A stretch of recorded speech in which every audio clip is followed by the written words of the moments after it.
സർവം കൃഷ്ണമയം എന്ന യൂട്യൂബ് ചാനലിലേക്ക് എല്ലാവർക്കും സ്വാഗതം. കണ്ണനും നെല്ലിക്കയും. ഭഗവാന് എന്തുകൊണ്ടാണ് നെല്ലിക്ക ഇത്രയും പ്രധാനമായതെന്ന് ഞാൻ പറയാം.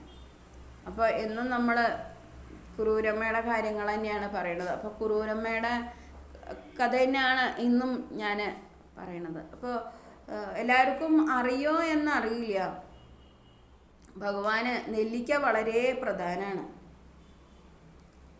അതിൻ്റെ പിന്നിൽ ഒരു കഥ ഉണ്ട്. എങ്ങനെയാണെന്ന് വെച്ചാൽ, ഈ കുറൂരമ്മയുടെ ഇല്ലത്തിൻ്റെ പിൻഭാഗത്ത് വലിയൊരു നെല്ലിമരം നിൽക്കുന്നുണ്ട് അത്ര. അത് കുറേ കൊല്ലങ്ങളായിട്ട് ഉള്ള നെല്ലിമരമാണ്. അപ്പോൾ കുറൂരമ്മയ്ക്കാണെന്ന് വെച്ചിട്ടുണ്ടെങ്കിൽ ഭഗവാനെ എന്നും നെല്ലിക്ക നേദിക്കണം എന്നുള്ള മോഹമുള്ള ആളാണ്. അപ്പോൾ കുറൂരമ്മ ഒരു കൊല്ലത്തേക്കുള്ള നെല്ലിക്ക മുഴുവനും ആ നെല്ലിമരത്തിൽ നിന്ന് ഒരു ദിവസം നെല്ലിക്ക അങ്ങനെ കായ്ച്ച് നിൽക്കുകയാണ് നെല്ലിമരം. ആ സമയത്ത് കുറൂരമ്മ ആ നെല്ലിമരത്തിൻ്റെ അടുത്തേക്ക് പോവാണ്. അപ്പോൾ ഞാൻ പറഞ്ഞില്ലേ, അടുത്ത വീട്ടിലെ ഒരു ഉണ്ണിയുണ്ട്, ഒരു സഹായത്തിനുള്ള ഒരു ഉണ്ണി. അവൻ രാവിലെ 4 മണിയാകുമ്പോഴത്തേക്കും കുറൂരമ്മയുടെ വീട്ടിലെത്തും. അങ്ങനെയാണ്.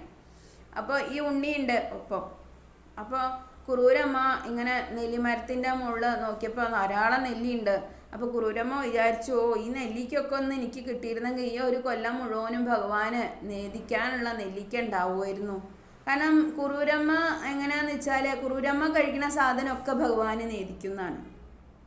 മാങ്ങയാണെങ്കിൽ അത്, ചക്കയാണെങ്കിൽ അത്, അതല്ല പാൽച്ചോറാണെങ്കിൽ അത്, അതേപോലെ പുളിയില്ലാത്ത, ഞാൻ പറഞ്ഞില്ലേ ഭഗവാന് വേണ്ടിയിട്ട് പുളിയില്ലാത്ത തൈര് ഒറൊഴിച്ചുണ്ടാക്കുന്ന വ്യക്തിയാണ് കുറൂരമ്മ. ഭഗവാന് പുളി ഉണ്ടെങ്കിൽ ഭഗവാൻ കണ്ണുകൊണ്ട് ഇങ്ങനെ കാണിക്കത്ര, പുളിച്ച മോര് കൂട്ടി ഉണയിക്കുമ്പോൾ.